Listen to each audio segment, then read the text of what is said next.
Transmigrated as a disabled protagonist, how should I continue the script?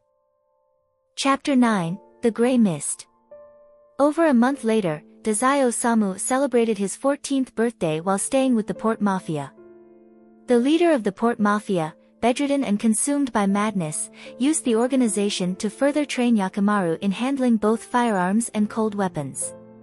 Taking advantage of this, Tezuka Osamu sent Yakimaru out to deal with various criminals, minimizing the time they spent at headquarters.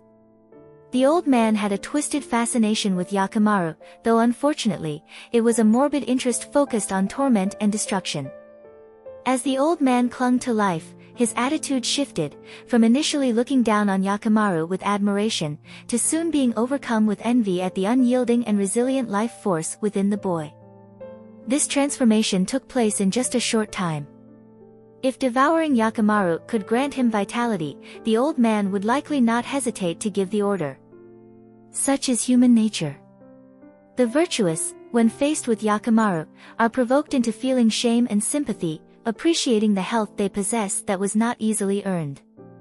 The wicked, in contrast, see their own ugliness reflected back when exposed to Yakimaru's presence, forcing them to confront the truth of their inner selves.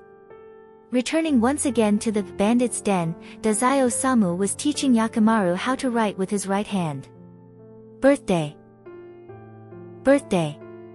Understanding the meaning of the word, Yakimaru grasped what Tezuka was trying to express. Is today Dororo's birthday? What day and month is it? I haven't prepared any kind of gift. June 19th. Tezuka Osamu wrote the date again, not placing much hope in Yakimaru's ability to remember words. At most, it was just something to pass the time, planting in Yakimaru's mind something related to himself. The black-haired boy, whom Tezuka Osamu had deemed uneducated, lowered his head, as if staring intently at the water stains on the table. His hair, partially covering his face, lent him an air of detached beauty.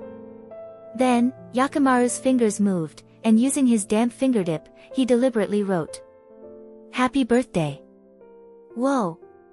Tezuka Osamu cheered childishly, grabbing Yakimaru's hand and excitedly scribbling out more words. Yakimaru, do you know how to read? When is your birthday? Where are you from, and who taught you how to write? A flood of characters overwhelmed Yakimaru, as if in the darkness he could see floating symbols flying toward him. These symbols stitched together a long-forgotten language, stirring memories of his past life. Yakimaru's native language was Chinese, and he hadn't spent much time learning Japanese. His foundation had been laid mostly through manga, anime, and TV shows, so after 14 years, remembering even a few characters was no small feat. He tried his best to decipher the content Dororo had written for him, half guessing and half imagining his way to understanding some of it. Roughly speaking, it seemed like Tezuka Osamu was asking about his past. How should he respond? Yakimaru's mind went blank for a second, similar to the feeling of being asked to write an English essay as a child. It was as if there were some words in his head, but no matter how hard he tried, he couldn't string them together into a coherent sentence. In this life, being nearly illiterate, Yakimaru remained silent and decided to rely on a tried-and-true solution, pictures. He drew the simplest smiling face for Tezuka Osamu. 3 curved lines came together to form an internationally recognized expression, a smile, humanity's way of showing goodwill to the outside world. Tezuka Osamu stared at the crooked, clumsy drawing of a smiling face, then looked at Yakimaru's expressionless, unsculpted face. His shoulders slumped. Idiot, who taught you that? You don't even know what a smile is. After asking so many questions and only getting a smile in return, was it exhausting or simply pointless? While Tezuka Osamu was lost in thought, pondering what expression to show, his face was touched by cold fingers. Unlike before, Yakimaru, who had once lacked awareness of gentleness, now made contact with surprising gentleness. Tezuka Osamu, who disliked physical contact, squinted slightly but didn't reject it as much this time. After all, it was just an artificial limb. Soon after, the patchwork black-haired boy stopped probing the bandages on Tezuka's face and instead embraced him directly. Dazai's slender body trembled slightly, encircled by the prosthetics. Yakimaru gave him a birthday blessing, and what came through was the warmth of human connection and the heartbeat of another, something no person could refuse. What's so joyful about something like a birthday? Dazai Osamu murmured under Yakimaru's embrace. What about you? When you were born, what did you feel? Did anyone embrace you, and not treating you like a monster? Thinking that way, perhaps our world isn't entirely beyond saving. Guarding himself with schemes and intelligence to prevent others from causing harm, while hiding his truest self, Dazai Osamu closed his eyes.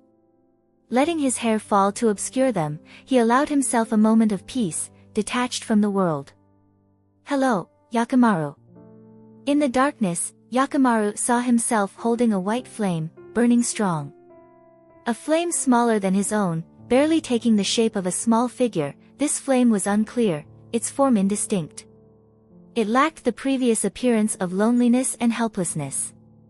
Now, cradled in his arms, it quietly radiated the brilliance of life. What is Dororo? The name Dororo originates from the classic of mountains and seas. 350 miles further west lies Lai Mountain, where the trees are abundant with acorns, and the bird called Dororo can be found. It is said to be a real person. In ancient times, Dororo referred to a demon or monster, anything that was unclear or unidentifiable, something not quite human but not fully a creature, could be called Dororo. Yakimaru realized that he himself was Dororo, yet he was searching for another Dororo. He thought to himself. That's exactly why I can take on this mission. The melody of never giving up the fight, the clash between souls, hope born from despair, aren't these the reasons people who love the real world are drawn to the world of fantasy, signing a life-or-death pact to join the Transmigration department? I yearn for these things too. I want to become someone who can protect others, someone who won't give up on the world. This world is for Dororo. But the name is Yakimaru, a child of destiny. A few days passed in a blur, and Yokohama entered a period of fear and danger that gripped the hearts of its people.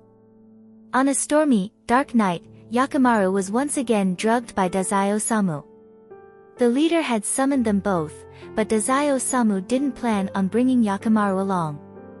Besides, Yakimaru despised that old man, and Dazai couldn't force him to confront such vile criminals every day. Stay alert and don't let anyone but me get close to you. Dazai Osamu tucked a blanket over Yakimaru, the dosage of the drug just right, not enough to make him sleep too deeply. Before leaving, Dazai Osamu softly promised, I will cure you. Yakimaru shouldn't be trapped in a cage.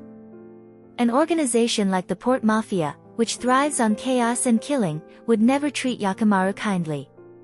By the time dawn breaks, a new order will emerge, and Dazai will find a way to get Yakimaru out of this place. He hoped that the intel Dr. Mori had provided was true, that somewhere in Yokohama, there was indeed a healer ability user. The sound of leather shoes echoed on the hallway floor as Dazai Osamu made his way toward his destination. Tonight, he will witness the death of the leader. As the private doctor of the leader cut through the old man's throat, blood splattered onto the wall and paper. 14-year-old Dazai Osamu stood by the window like a shadow, his boyish face not yet fully matured, watching with his own eyes as Mori Ogai committed the murder. After laughing heartily, Mori Ogai, with a face smeared in fresh blood, turned toward him. Not worried? Even if I die, Yakimaru won't. Dazai Osamu's words carried a double meaning, suspecting that Dr. Mori was testing his loyalty. You misunderstand. Mori Ogai smiled as he put away the bloody scalpel, speaking with casual indifference. Haven't you realized yet? Well, the moment you chose to ask for my help, you should have mentally prepared yourself. Dazai Osamu's heart sank, faintly predicting what Mori was implying, though his rational mind refused to dwell on it. He didn't care how far his life's road would stretch, as long as it remained interesting. Seeing the boy fall silent, Mori Ogai turned and headed toward the outer room, his expression now taking on a somber look. Dazai-kun, come with me to inform the others. Dazai Osamu, no longer just a passive observer, followed a step behind Mori Ogai. His gaze briefly swept over the lifeless body of the old man on the bed. Unknowingly, he matched Mori's pace, different in form but eerily alike in spirit. That day, the Port Mafia convened a meeting of its higher-ups.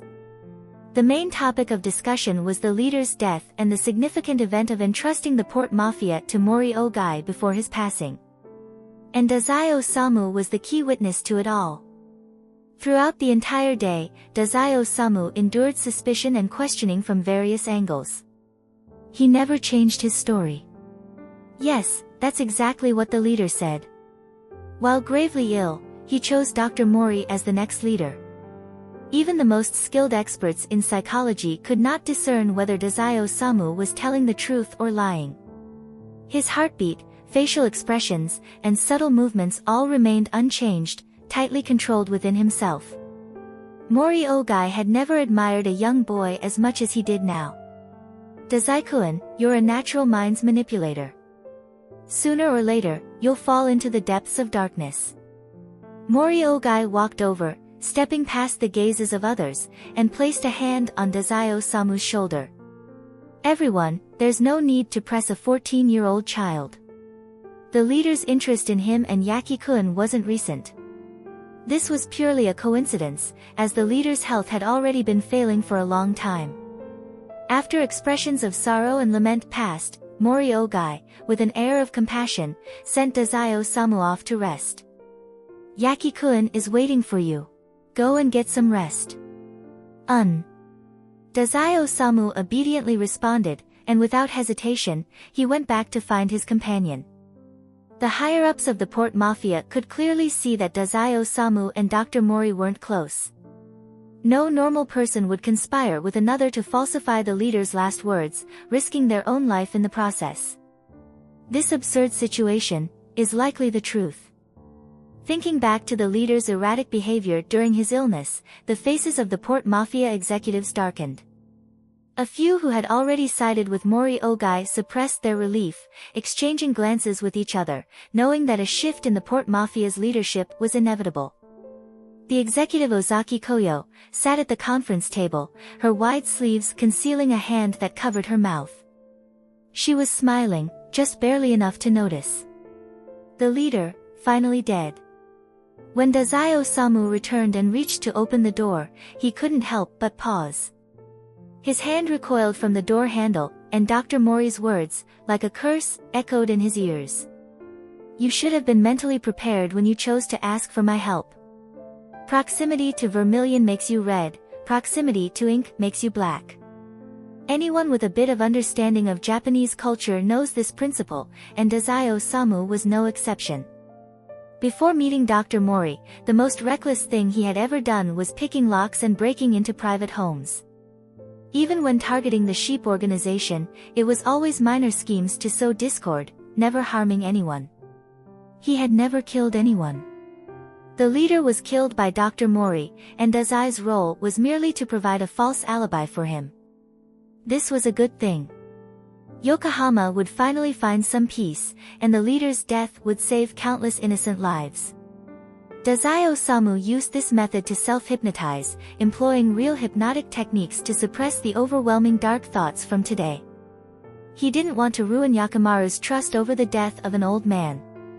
To this day, he still didn't fully understand how Yakimaru distinguished between good and evil, but guessed that Yakimaru would instinctively distance himself from those with malicious intent and actively strike against those who committed many wrongs. And every time, Yakimaru never targeted the wrong person. Meanwhile, far away, Nakahara Chuya once again found himself unfairly caught in the crossfire. At the moment Dazai Osamu made up his mind, the door handle turned, and the door was opened from the inside. Yakimaru stood tall and thin, facing him, his expressionless mask seemingly marked with a question. What are you doing standing outside? Dazai Osamu, startled, reflexively put on a bright and cheerful smile, full of goodness and charm. Look closely. I'm a person who has saved the city. The next minute of facing off was a moment Dazai Osamu didn't want to remember. He had never been as worried about becoming a bad person as he was right then. The white flame, like it was stirred by a strong wind from outside, flickered with great unease, wavering unpredictably. Yakimaru thought it was the wind rising. After waiting for a moment, he realized it wasn't the wind causing the disturbance, it was the unease coming from Dazai. The pure, white flame seemed to be veiled by a thin layer of gray silk, unable to disperse the darkness that threatened to cover it. Don't be afraid. Being surrounded by villains, Yakimaru, despite the hostility he endured, always prioritized Dororo. He wouldn't act rashly and put Dororo in danger of being captured and killed. He entrusted the task of navigating the world of light and making plans to Dazai, fully trusting him, while he remained in place. Sleeping for a while wouldn't hurt. Yakimaru opened his hollow, emotionless eyes and raised his hand in Dazai Osamu's direction. Dazai's eyelashes trembled slightly. His hand moved lightly from the top of Dazai Osamu's messy head, all the way down to his arm, eventually gripping Dazai's slender wrist, which was wrapped in bandages. The cold touch of his fingers conveyed a silent, unwavering determination. Such a strong willpower overwhelmed Dazai Osamu's fragile will to live. It was like the vast difference between a glacier and a mere piece of broken ice. The glacier is submerged deep in the ocean, while the floating ice drifts on the surface, free but without a place to settle, gradually drifting toward the massive glacier. No one knows how long the floating ice will take to melt, nor whether the glacier will be destroyed by the rising temperatures of the world. In any case, at this moment, neither of the two surviving individuals are concerned with the distant future. Yakimaru pulled Dazai Osamu into the room and wrapped him tightly in a blanket, even though it was a summer night without air conditioning, leaving Dazai sweating profusely as if in a sauna. Stop it, it's too hot. Yakimaru, I'm not even cold at all. As Dazai Osamu continuously cried out for help, the thin, mist-like gray haze dissipated. Yakimaru was stubborn. Dororo, you were shivering from the cold just now. Sometimes slow-witted, sometimes keen, Yakimaru's sixth sense told him one thing: girls need to be carefully protected. When they're in a bad mood, you have to find a way to give them warmth. Treating Dororo like a future girlfriend, Yakimaru felt content as he guarded this flame. The life flame returned to its original state and began to burn joyfully again. That's better. Chapter 9 End.